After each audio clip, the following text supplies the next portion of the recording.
এগুলা কি বলেন তো আপনারা? এগুলো দেখে আজকে ভর্তা বানাবো। আসসালামু আলাইকুম, সবাই কেমন আছেন?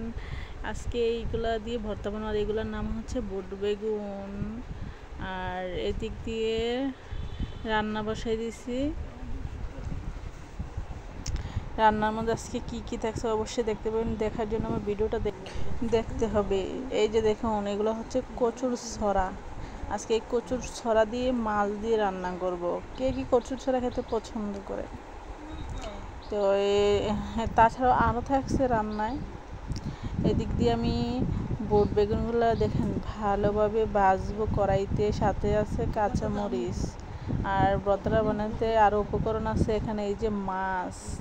আর এদিক দিয়ে আমি তরকারিটা কষাইয়া এখন পরিমাণ মতো জল দিয়ে বসাইয়া দিলাম। আমার তরকারি রেডি হয়ে যাবে। এদিক দিয়ে আমি বুট বেগুনগুলো ভালোভাবে একটু লাল লাল করে ভাজবো।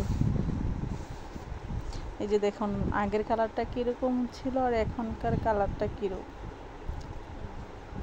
অনেক মজা হয় বুট বেগুন, জাল জাল করে বানালে অনেক খেতে ভালো লাগে। এই যে দেখুন বুট বেগুন, কাঁচামরিচ, পেঁয়াজ, কাঁচা মাছ, এগুলো এখন ভর্তা বানাবো।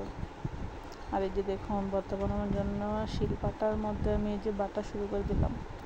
তো কে কে পছন্দ করেন এই বুট বেগুনের ভর্তা, আর কে কে খেয়েছেন অবশ্যই জানাবেন। আর আজকের রান্নায় থাকছে বুট বেগুনের ভর্তা, সাথে আছে ভাত, তারপরে আছে দুন্দুল দিয়ে শুটকি দিয়ে, তারপরে আছে কচু ছড়া দিয়ে মাছ দিয়ে।